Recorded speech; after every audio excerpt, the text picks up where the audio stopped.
안녕하세요. 다큐앤드라마 임팩트의 이주영입니다. 오늘은 독립운동 서사의 트랜스미디어적 접근에 대해 알아보려 합니다.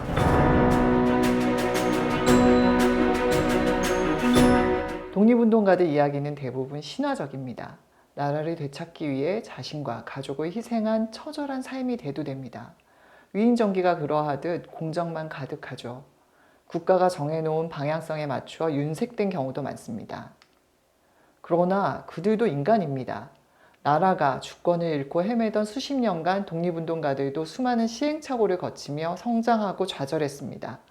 정치적인 이유로 잣대를 달리하고 새삼스레 시대적 재해석에 대한 새로운 공과를 논하기 전에 그들이 겪었을 인간적인 고뇌와 삶의 자락들을 찬찬히 들여다볼 필요가 있습니다. 2022년 12월 21일 개봉한 뮤지컬 영화 영웅은 1909년 안중근 의사의 이토 히로부미 저격을 중심으로 초기 독립운동가들의 활약상을 다루고 있습니다. 뮤지컬 영웅을 원작으로 하죠. 뮤지컬 영화 레미제라블이 뮤지컬 레미제라블과 빅토르 위고의 소설을 기반으로 재창작되어 평단의 호평을 받았다면 뮤지컬 영화 영웅은 아쉬움이 많은 작품입니다. 서사는 뮤지컬 영웅을 그대로 반복하지만 뮤지컬 영화로 트랜스미디어 되는 과정에서 영화만의 장점을 살리지 못했다는 평가입니다. 140억 원의 제작비를 들인 독립적인 창작물임에도 카메라 워크와 몽타주 등이 라이브 무대를 촬영한 영상 같다는 의견들도 있습니다. 주인공인 정성화 배우 외 출연진들의 각창력에 대해서도 의견들이 많았죠. 그럼에도 불구하고 팬데믹 이후 개봉된 한국 영화들 중 300만 명 이상 관람한 몇 안 되는 작품이기도 합니다. 뮤지컬 영웅을 보지 못한 관객들은 뮤지컬 넘버들을 되새기며 독립운동가와 그 가족들의 희생을 돌아보게 하는 의미 있는 작품이라고 평가하기도 합니다. 뮤지컬 영웅과 뮤지컬 영화 영웅의 주요 장면을 보면 영화적이라기보다는 무대극의 느낌이 강한 것을 알 수 있습니다. 영화 오프닝 시퀀스의 드론샷은 스펙터클합니다. 고독한 독립운동가의 길을 은유하듯이 광활한 설원을 홀로 뚜벅뚜벅 걸어가는 안중근을 360도 회전샷으로 잡고 있죠. 이어지는 1909년 단지동맹은 작품을 여는 가장 중요한 장면입니다. 12명의 단지동맹원들은 대한제국 외교권이 박탈당한 1905년 을사늑약 이후 산발적으로 강행된 의병활동의 가닥을 잡기 위해 첨예한 항일 무장 독립운동을 결의합니다. 자작나무 숲에서 왼손 약지를 잘라 그 피로 태극기를 그려내는 장면은 영화와 뮤지컬 모두 동일합니다. 다만 영화는 360도 회전샷으로 로케이션 공간감을 드러낼 뿐 구도나 내용은 뮤지컬 무대와 비슷합니다. 실내와 실외, 단지 과정과 안중근의 표정을 클로즈업한 정도의 차이는 있습니다. 영화에서 뮤지컬 넘버가 나오는 시퀀스들은 대부분 영화의 특징인 클로즈업과 몽타주가 아닌 롱테이크와 360도 회전샷을 많이 사용했죠. 배우들의 진정성을 그대로 담아내기 위해 모든 노래를 라이브로 녹음하는 과정에서 불가피한 선택이었을 듯합니다. 인이어와 마이크를 착용한 채로 해당 시퀀스의 대사와 연기를 겸하며 컷을 분할해 반복 촬영하는 것은 한계가 있습니다. 후시 녹음이 아닌 라이브 녹음을 고집한 덕에 영화 속 넘버들은 캐릭터들의 심상을 잘 담아내고 있죠. 안중근 역 정성화의 넘버들은 대부분 파워풀한 고음이죠. 특히 안중근이 순국 직전에 부르는 장부가는 온몸의 에너지를 다 쏟아낼 정도로 난이도가 높은 곡입니다. 인이어를 한 상태에서 고음을 내지르는 것은 만만치 않습니다. 한두 번만 불러도 머리가 아파오니까요. 로케이션 장소에서 외부 소음에 신경 써가며 10번이 넘는 테이크로 완성되었다는 엔딩의 장부가는 전율이 흐를 정도로 강렬합니다. 우리가 상상하는 영웅 안중근 의사의 현신 같습니다. 이 장면은 영화에서 보기 드문 클로즈업 샷으로 담아내었죠. 하늘에 고하는 안중근 의사의 다짐이 표정과 눈빛에, 시선에 가득 담겨 있습니다. 후광 같은 조명도 인상적입니다. 서리가 이토 히로부미를 유혹하는 게이샤 고모 씨는 영화적으로 재해석되었습니다. 뮤지컬은 넘버와 함께 희화된 군무가 펼쳐지는 반면 영화는 잔잔한 전통음악을 배경으로 서리의 고혹적인 매력을 보여줍니다. 독립운동가들을 추적하는 일본 경찰들 시퀀스도 마찬가지입니다. 영화 공조 시리즈를 각색한 윤재균 감독답게 스펙터클하면서도 코믹합니다. 드론샷으로 잡아내고 저격수가 배치되면서 지붕 탈주씬까지 이어지죠. 칼군무와 액션으로 구성된 뮤지컬 무대와 차별화된 영화적인 재해석 중 하나입니다. 주요 넘버인 그날을 기억하며와 누가 죄인인가 역시 무대 연출을 뛰어넘는 현장감을 잘 살리고 있습니다.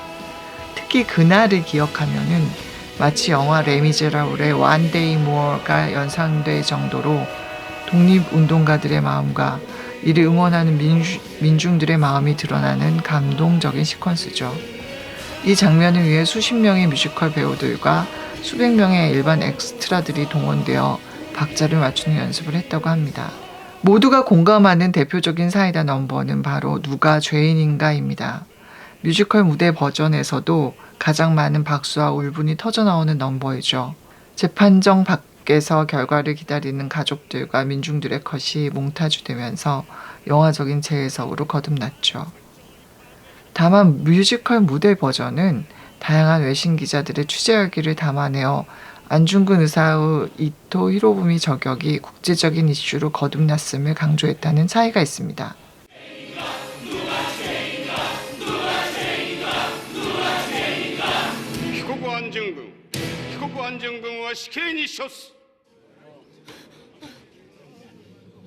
인터뷰를 통해 국제시장이 아버지에 대한 작품이었다면 영웅은 어머니에 대한 작품이라고 수려했습니다.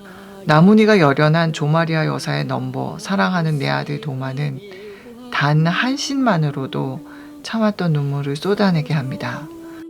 마음 달랠 길 없지만 큰 용기 내다오. 이토 히로부미를 시해하려다 실패하고 달리는 열차에서 투신하는 서리의 마지막 장면은 무대의 장면과 유사합니다. 내 마음 왜 이럴까 넘버이죠. 다만 영화 버전은 CG가 보강되어 훨씬 더 스펙터클합니다. 영화에 추가된 서사는 안중근이 실제로 참여한 1908년 독립전쟁 씬과 1895년도 명성황후 시해를 직접 목격한 서리의 회고 장면입니다. 뮤지컬 버전은 제국주의와 식민주의의 반기를 들고 자주 독립을 지향하는 안중근 의사의 동양 평화에 비중을 두고 있습니다. 독립군을 돕는 만두가게 주인장 왕웨이와 링링 남매, 안중근 의사 담당 가수 치바 등이 뮤지컬 버전의 주요 배역으로 자리하고 있는 것도 한중일의 화해와 평화를 상징한다고 할 수 있습니다. 바로 이런 상호 존중과 평화를 위한 노력이 안중근의 이상향인 동양 평화의 근간입니다. 자리를 내주듯 밤을 지키다니 다시 자리 양보하듯 꽃이 지면 그 자리에 열매가 맺히듯 자연의 섭리 그대로. 반면 영화 버전 영웅은 안중근을 충실히 담아내는 데 그쳤습니다. 만두가게 주인장도 러시아에 거주하는 한국 독립운동가로, 중국인 링링도 한국인 진주로 바뀌었죠. 치바는 그대로 등장하지만 통역사입니다. 뮤지컬에서 감동적인 넘버인 안중근과 치바의 듀엣 넘버 동양평화도 영화에서는 빠졌습니다.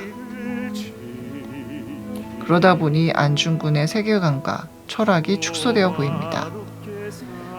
영화 영웅에서 가장 아쉬운 부분입니다.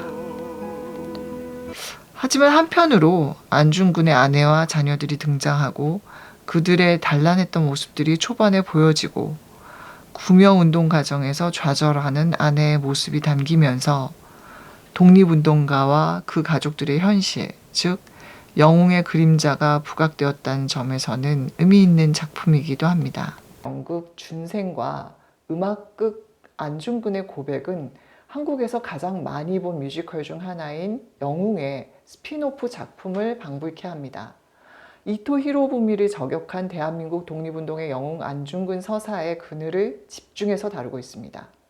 안중근 아들 안준생의 이야기는 잘 알려져 있지 않습니다. 그는 일본과 화해 아닌 화해를 한 인물이죠. 국가의 영웅인 아버지 외에 모든 가족이 풍비박산난 상황에 대해 죽는 그 순간까지 고뇌하고 문제제기를 한 것으로 알려져 있습니다. 그런 안중근의 아들 준생이 아버지가 의거에 참여하기 직전에 과거로 타임슬립에 아버지의 의거를 막는다는 내용의 연극입니다. 영화 영웅에 등장한 안중근의 큰아들 안분도 혹은 안문생은 7살 무렵 독이 든 과자를 먹고 사망한 것으로 알려져 있습니다.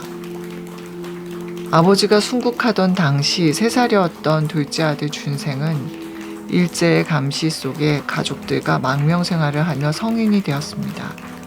하지만 자리를 못 잡고 방황했다고 하죠. 그러던 중 일제의 강권으로 1939년 이토 히로부미 자손에게 사과하는 퍼포먼스에 동참하면서 친일 매국노, 호부견자라는 비난도 받았습니다. 그는 결국 계속 숨어 살다시피 하다 한국 전쟁 때인 1951년 44세를 일기로 사망했죠. 그나마 큰딸 현생은 한국전쟁 때 대구로 피난해 대구 효성여대 교수로 재직하며 가정을 이루었다고 합니다. 안중근의 아들 준생이 아버지가 의거에 참여하기 직전의 과거로 타임슬립해 아버지의 의거를 막는다는 내용의 연극이 바로 준생입니다. 미래에서 온 준생은 하얼빈 역으로 향하는 안중근을 결사적으로 막으며 그가 얼마나 비참하게 되는지, 아버지의 선택으로 가족이 어떻게 살아가는지, 어머니와 누이와 형의 고통과 고난을 생생하게 전합니다. 과연 안중근은 가족의 비극을 모두 알고 나서도 이토 히로부미를 저격했을까요? 안중근의 고백은 안중근의 의거에 대해 당시 천주교에서는 살인이라고 규정했던 상황에 대한 2023년의 재해석과 사과를 다룹니다. 15명의 남녀노소 등장인물들이 모두 안중근 입장에 대해 발언하는 장면들은 동시대 현대인들의 독립운동가에 대한 자세를 돌아보게 합니다. 안중근의 정신적 지주이기도 했던 빌렘 신부가 화자가 되어 당시 천주교 교단의 입장과 안중근 가족이 살았던 동네 사람들의 무지와 편견을 돌아보게 하죠. 안중근이 의거한 전후의 상황, 사형이 구형된 후 가족들과 천주교 교단의 움직임 등이 마치 다큐멘터리처럼 생동감 있게 드러납니다. 이 작품은 출연진들과 창작진들이 당시 상황을 깊이 있게 스터디하면서 함께 토론해 만들어낸 공동 창작 방식입니다. 실제 있었던 일을 사료와 기록을 중심으로 소환하여 재해석하고 공론화한 일종의 다큐멘터리 연극입니다. 독립운동 서사의 트랜스미디어 사례로 다뤄본 안중근 서사는 영웅의 빛과 그림자를 대변합니다. 안중근은 한국은 물론이고 중국 등 아시아 각국을 압제하기 위해 만반의 준비를 해온 이토 히로부미를 저격했습니다. 진정한 동양 평화에 대해 고뇌하며 저작을 멈추지 않은 문물을 모두 갖춘 불세출의 영웅입니다. 수감된 3개월 남짓한 기간 동안 그가 남긴 글귀, 즉 유목을 요청해서 받은 이들 대부분이 일본인이라는 점도 특별합니다. 그러나 안중근은 정작 자신의 직계 자손들에게 불행을 안겨준 무능한 가장이기도 했습니다. 그가 자식들의 불행을 미리 알았어도 독립운동에 투신했을까요? 안중근 같은 독립운동가가 없었다면 지금의 우리는 존재할 수 있을까요? 다음은 독립운동 서사의 트랜스미디어적인 작품 사례를 연이어 다루어 보겠습니다. 감사합니다.